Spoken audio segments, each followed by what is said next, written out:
Assalamualaikum warahmatullahi wabarakatuh. Di sini kami akan menjelaskan bagaimana prinsip qarda, wakalah, kafalah, hawalah, ran, syarf.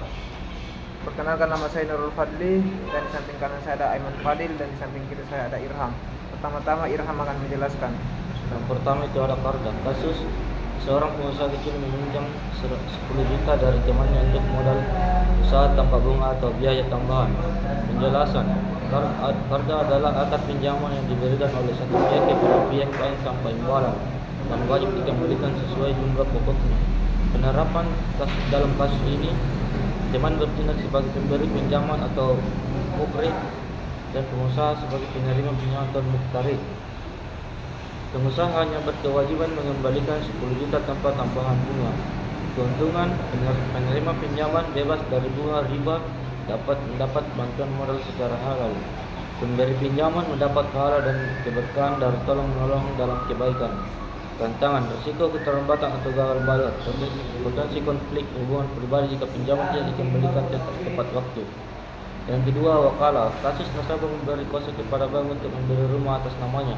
Penjelasan: wakalah adalah akad pemberian kuasa dari satu pihak atau mewakil kepada pihak lain wakil untuk mewakili dalam satu urusan. Penerapan dalam kasus ini, nasabah sebagai mewakil memberikan kuasa kepada bank atau wakil. Bank membeli rumah atas nama nasabah sesuai perjanjian dan wewenang yang diberikan. Tanggung jawab bank sebagai wakil, pelaksanaan tugas sesuai instruksi nasabah. Transparansi dalam transaksi atau harga, lokasi, dan dokumen. Tidak menyalahgunakan kuasa yang diberikan. Baik, Aiman Fadil akan melanjutkan. Nomor 3, kafalah. Kasus Ahmad menjamin pinjaman saudaranya kepada bank. Penjelasannya, kafalah adalah akad perjaminan oleh satu pihak atau kafil atas kewajiban pihak lain, makful anhu, kepada pihak ketiga, makful lahu.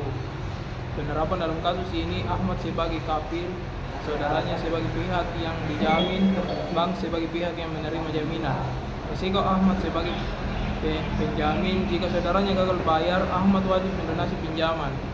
Potensi beban keuangan atau kerugian jika pinjaman tidak dilunasi oleh pihak yang dijamin. 4, hawalah.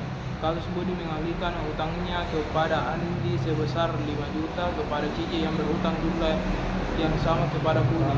Penjelasannya, hawalah adalah pengalihan kewajiban utang dari satu pihak kepada pihak lain. Penerapan dalam kasus ini, Budi mengalihkan kewajiban kepada Cici. Andi sekarang menagih utang ke Cici, bukan ke Budi. Syarat hawalah harus disetujui oleh semua pihak, Budi, Cici, dan Andi.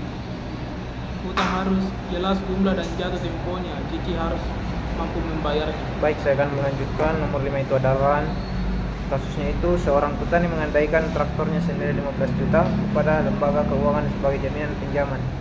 Penjelasannya itu, ran adalah akad gadai di mana barang dijadikan jaminan atas suatu utang. Penerapan dalam kasus ini itu, traktor menjadi barang jaminan atau mahrum. Lembaga keuangan berhak menang traktor sampai utang dilunasi. Hak dan kewajiban: pemberi ran, petani harus melunasi utang sesuai perjanjian agar traktor bisa diambil kembali. Penerima ran, ongkir lembaga tidak boleh menggunakan traktor untuk kepentingan pribadi tanpa izin. Di nomor 6 itu ada syarat. Kasusnya itu, perusahaan menukar 100 juta ke dolar Amerika Serikat untuk impor barang. Penjelasannya, syarf adalah akad jual beli mata uang. Penerapan dalam kasus ini, penukaran dilakukan tunai dan langsung pada waktu yang sama, spot transaction. Nilai tukar ditetapkan dan disepakati di awal.